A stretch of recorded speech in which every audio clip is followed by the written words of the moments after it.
Hello everyone, you are watching a snippet of the Countdown program from December 8, 2022. Today is Thursday. See the full version on Patreon. And thanks to everyone who is becoming our patrons right now. The misadventures of toxic opposition propagandists continue.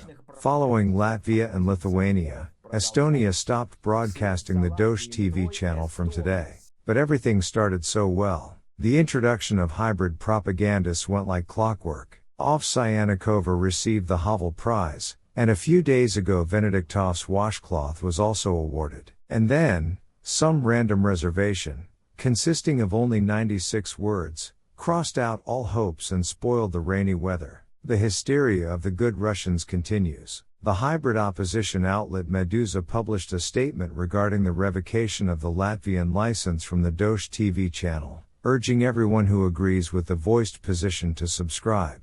The text of the statement says that the decision of the Latvian National Council for Electronic Media to annul the license of Dost was unfair, incorrect, and disproportionate to the formal violations listed by the department. End of quote. In fact, we are dealing with an attempt by hybrid propagandists to survive in an environment of absolute rejection of the paradigm of the Russian Empire.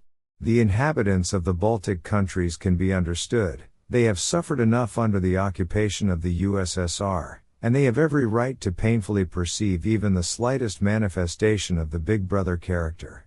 By the way, this statement by Meduza is very timely and useful. Everyone who signed this text, in fact, put an imperial brand on their foreheads.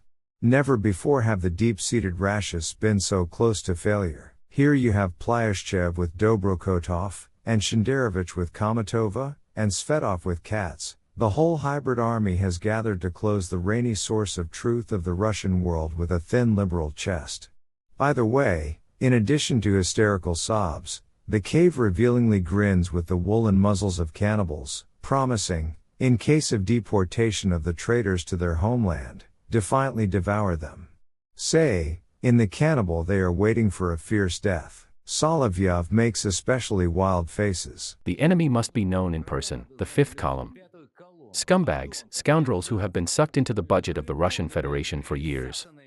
You can't just have them. Because there are a lot of those around for whom they still mean something. Therefore, it is simply impossible. It just happened in Ukraine, when they did not notice when Nahum and other bastards introduced Ukraine into fornication. And when it seemed that everything was normal. Therefore, we need to learn from the example of a brotherly sister and not allow. So don't forget this shit. It must be cleaned and, to the Kalima. It doesn't matter what their past is. It doesn't matter who their relatives are. Criminals, blackmailers, extortionists who left marks with their hooves on the border between Belarus and the Baltic states. Take by the mane, and in a jail. It would be great. For some reason it just doesn't happen. Because I am not the prosecutor general, and not the head of the investigative committee. But none of the show tantrums should confuse the European public. The system is trying by any means to do everything to introduce its propaganda larvae and leave them in the West. For its part, Sotnik-TV sent its open letter to the Ministry of Foreign Affairs of the Netherlands, in which it focused the attention of this department on the activities of the Washcloth channel, whose head office has been located in Amsterdam, the capital of the Netherlands, for some time now. By the way, this fact is not reflected on the official website of RAIN. Hybrid propagandists are encrypted, pretending that their editorial office is still in Moscow. Schematics, they are also schematists in journalism. They still hope to ride on the European information field with toxic hooks. But the Sotnik-TV channel has long declared war on the Russian world and the hybrid saviors of the system, in connection with which it warns the European community. After the drops of toxic rain, imperial GRADs will certainly cover you. Become our patrons now and look further in this program. Zelensky is recognized as the Person of the Year according to the American publication Politico. And the Loser of the Year, Putin, held a meeting yesterday.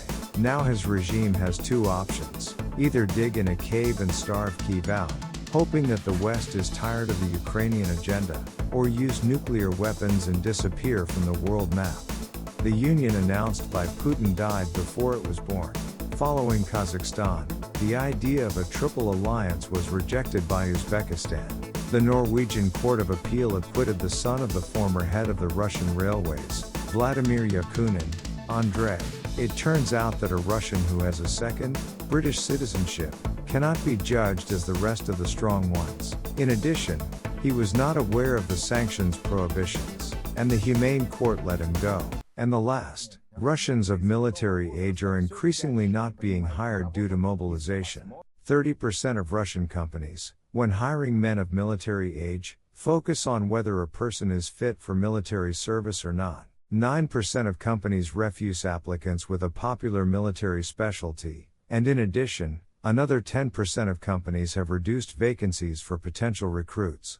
And 16% of organizations admitted that they are now more likely to consider women candidates for positions. In 5% of companies, they even announced the dismissal of men subject to mobilization. So now, not only can you be thrown into the trenches, but you won't even get a job until this bright day, until you take Kyiv or, at worst, surrender Moscow to the armed forces of Ukraine. And that's all for today. See the full version of this program on the Patreon resource. And thanks to everyone who is becoming our patrons right now. I hugged everyone. Meet tomorrow on Friday Live. Glory to Ukraine.